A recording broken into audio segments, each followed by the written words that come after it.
Hey guys, it's the Mom Show with your host me, Lenny. And now time for the show.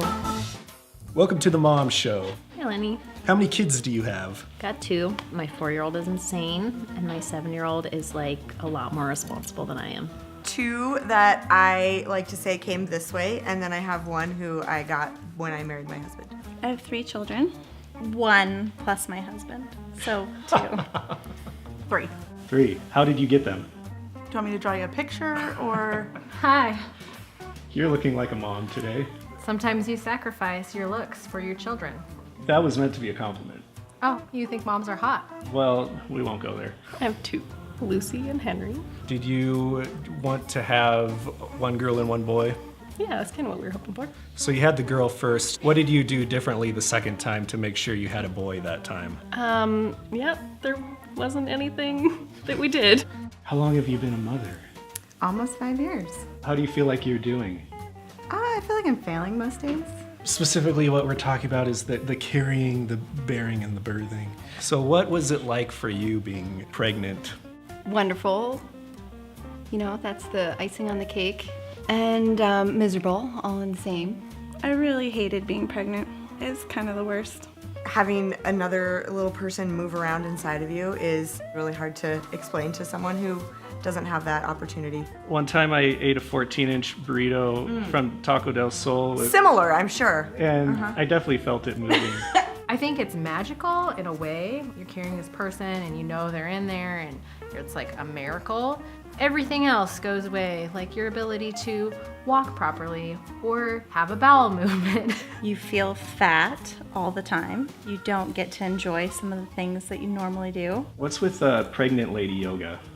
I don't know. Pregnant lady yoga for me was like going to the bathroom. It was like this whole operation. Dry heaves, nausea. What kind of carnival ride would you compare that sensation to? I don't know about a carnival ride, but Kamikaze? Ring of Fire? all of those. The spinning apples is what got me.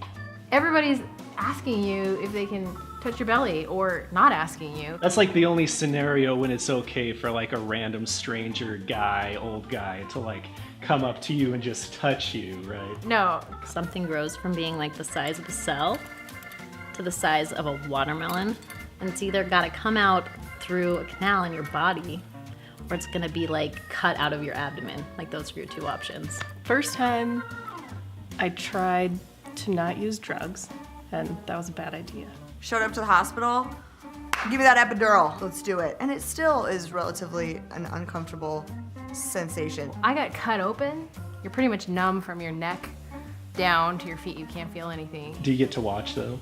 No, they take your guts out and they put it on the table, and then they take the baby out. I've heard that. Cool. C-section, standard, natural, bathtub.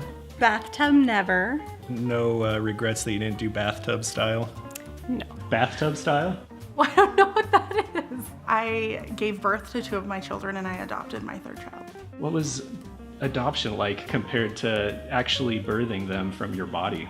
A lot harder. Can't control the birthing process and what's gonna happen, but you feel like you have more control. But with adoption, someone else literally has your life in their hands, and what is gonna happen the next day or the next is completely up to someone else, not you. There's an incredible amount of joy in the birth and the pregnancy, and I think for a lot of people an incredible amount of fear and anxiety because it's all so unknown, especially with your first child. The more you have, it's kind of whatever. The first time was overwhelming. I'm not much of a tearful, crying person, but my husband and I were both bawling. With our other 2, there was more anticipation and excitement and here's the baby, grab the baby. Here's the baby, grab the baby? Is that like a game? The actual giving birth of said children was not terrible. It's the aftermath of that when you have to go home. After you have a child, they give you this squirt bottle because there's been damage done. I remember holding that squirt bottle and thinking I never knew about this. But neither. Every woman who's ever had a baby knows about this bottle. It's the squirt bottle? Yeah, and you're part of the squirt bottle club. Was it worth it? Absolutely. I mean, come on, of course. Thanks, Teresa, for being a mom. Oh, I love it. And for looking as beautiful as any mom could look. Happy Mother's Day.